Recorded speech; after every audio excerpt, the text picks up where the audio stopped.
Halo, selamat sore semua. Bertemu lagi dengan saya Tulus Francisca Simamora dari Universitas Pancasakti Bekasi dengan NIM 2892750101, Prodi Manajemen, mata kuliah Manajemen Logistik, dan dosen pengampu Ibu Wina Sarikusuma Ningtyas, SIP, SE, MM. Kali ini kita akan membahas atau mendalami tema dinamika dan strategi dalam manajemen logistik. Apa-apa saja sih itu dinamika dan strategi dalam manajemen logistik? Oke, yang pertama ada untuk topik-topik yang kita bahas nanti itu ada 5 topik. Yang pertama ada perencanaan dan isu politik dalam logistik. Topik yang kedua ada perencanaan dan isu logistik dalam perubahan organisasi. Yang ketiga ada perilaku organisasi dalam logistik. Yang keempat ada pengendalian logistik. Lalu selanjutnya, topik yang terakhir atau yang kelima, kita akan membahas apa itu administrasi dan organisasi sistem logistik, kinerja logistik, cermin kemakmuran bangsa.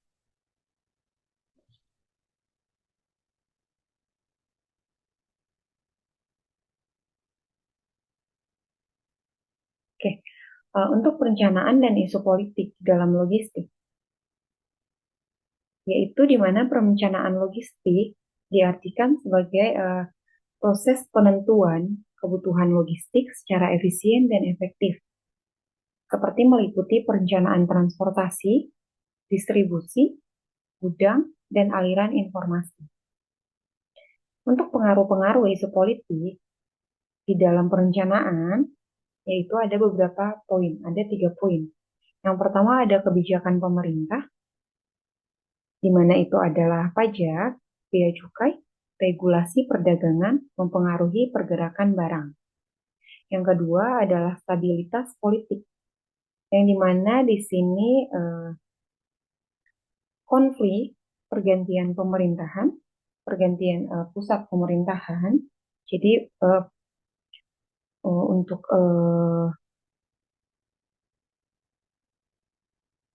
per sekeliling pemerintah itu akan berubah karena pemerintahan berubah mungkin sedikit banyak akan merubah proses pemerintahan atau cara pemerintahan tersebut, atau embargo berdampak pada kelancaran distribusi. Yang ketiga ada dukungan infrastruktur, yang dimana proses strategis nasional, misalnya kita ambil tol laut, yang dimana ini tol laut menunjang pemerataan logistik antar daerah. Untuk contoh kasus perencanaan dan isu politik dalam logistik, studi kasusnya kita ambil penerapan tol laut oleh pemerintah Indonesia, yaitu untuk membantu distribusi barang ke wilayah 3T.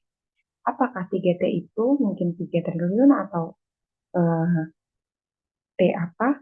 3T itu yang dimaksud di sini adalah wilayah yang tertinggal, terdepan, dan terluar.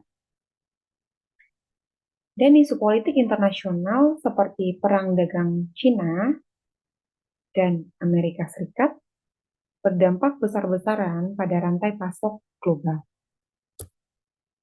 Untuk perilaku organisasi dalam logistik, perilaku organisasi dalam logistik mencakup cara individu dan tim bekerja sama dalam lingkungan logistik. Yaitu untuk apa? Untuk mempengaruhi efisiensi, komunikasi, dan pengambilan keputusan logistik. Untuk faktor penting, ada beberapa faktor penting di dalam perilaku organisasi dalam logistik yang sangat mempengaruhi. Yang pertama ada budaya organisasi, di mana nilai dan norma kerja yang mempengaruhi sikap perubahan dan efisiensi. Jelas ya, untuk budaya organisasi ya, atau budaya kerja. Yang kedua ada struktur organisasi, yang dimana Struktur itu bertujuan untuk membagi atau pembagian tugas dan wewenang yang jelas itu akan sangat berpengaruh atau mempercepat proses logistik. Yang ketiga ada komunikasi internal, yaitu di mana koordinasi antar bagian. Jadi mungkin antar tim gudang, tim transportasi, dan tim pengadaan.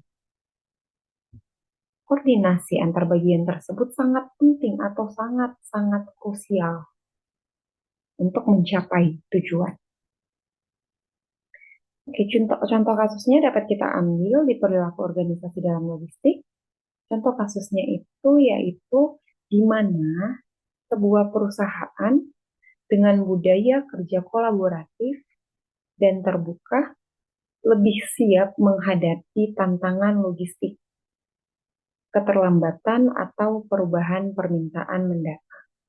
Jadi perusahaan harus memiliki sifat budaya kerja kolaboratif dan terbuka. Itu akan sangat membantu. Dan selanjutnya ada pengendalian logistik. Apa sih itu pengendalian logistik?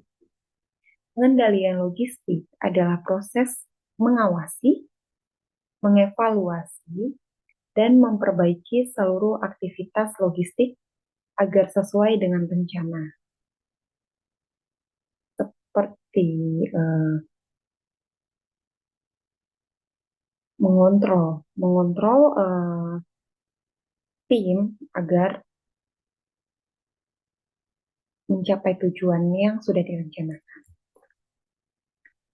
Oke, untuk apa sih? Adakah tujuan untuk pengendalian logistik? Apakah tujuannya itu? Pengendalian logistik bertujuan untuk menekan biaya logistik, memotong yang tidak penting atau memang mungkin ketua tim atau staf yang dikhususkan ke bagian itu keuangan akan mengontrol atau akan melihat mana bagian atau mana biaya yang tidak penting yang tidak seharusnya dikeluarkan dan mana biaya yang memang bisa masih dipres. Lalu ada menjamin ketepatan waktu dan kualitas barang atau kualitas pengiriman.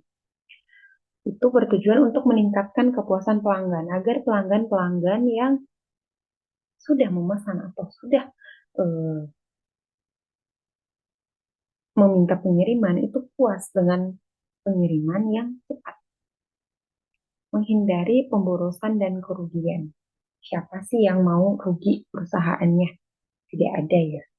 Jadi di mana tujuan ini untuk menghindari kerugian dan mengharapkan laba seperti itu.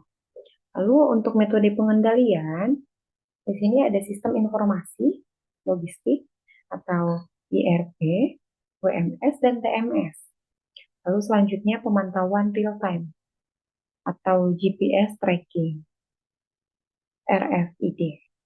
Lalu selanjutnya ada indikator kinerja utama KPI. Apakah itu indikator kinerja utama KPI? Yaitu di mana meningkatkan layanan, menyusun biaya per unit, dan akurasi stok. Jadi stock of name. Untuk menghitung biaya per unitnya berapa, akurasi stoknya berapa, pendapatannya berapa, agar bilangnya. Untuk contoh studi kasus di pengendalian logistik, di mana sebuah perusahaan e-commerce menggunakan dashboard logistik harian untuk memantau, melihat, dan mengontrol keterlambatan pengiriman dan segera melakukan koreksi. Nah, di situ mereka akan melacak nih, barang ke pelanggan A belum sampai, masih dalam pengiriman. Jadi perusahaan akun atau staf yang berkepentingan akan ngecek kenapa bisa barang yang dikirim tidak tepat waktu, apakah ada kerusakan jalan atau bencana alam lainnya. Ini mengoreksi dan setelah dikoreksi mungkin ada banjir atau apa. Nah, perusahaan harus menyiapkan atau menyediakan eh, cadangan atau pengiriman yang lebih tepat lagi apa jalan keluar, lebih tepatnya untuk jalan keluar. Lalu kita masuk ke administrasi dan organisasi dalam sistem logistik. Kinerja logistik cermin kemakmuran bangsa. Apakah itu yang dimaksud kemakmuran bangsa? Oke, di sini ada fungsi-fungsi dari administrasi logistik, organisasi logistik, dan kinerja logistik. Kita akan membahas satu-satu. Yang pertama kita bahas fungsi administrasi logistik, yaitu di mana bertujuan untuk mengelola dokumen dan perizinan logistik seperti faktur, surat jalan, bea cukai, lalu menjamin kepatuhan terhadap hukum dan standar logistik, serta mendukung pelacakan, audit, dan transparansi proses distribusi. Oke, selanjutnya untuk fungsi organisasi logistik. Apakah fungsinya? Adakah juga logistik? Fungsinya berbeda dengan fungsi administrasi logistik, di mana fungsi organisasi logistik ini bertujuan untuk menyusun struktur kerja yang efisien dan jelas. Yang kedua, mengatur pembagian tugas antar bagian, di mana mungkin tugas di tim pengadaan, tim gudang, dan tim transportasi. Agar nanti tugas yang mereka dapatkan itu jelas dan mereka bisa mengerjakannya agar mencapai tujuan bersama. Lalu selanjutnya mendorong koordinasi antar tim dan unit usaha.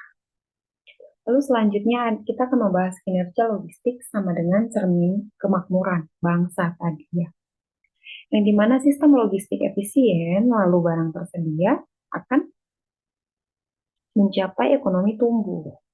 Negara dengan logistik baik memiliki daya saing global tinggi dan kesejahteraan lebih merata. Oke, kita masuk ke studi kasusnya atau contoh kasus dari administrasi dan organisasi dalam sistem logistik. Kita ambil contoh di Indonesia. Pelaut mengurangi disparitas harga antar wilayah. Digitalisasi pelabuhan, Innapornet, dan NLE mempercepat distribusi.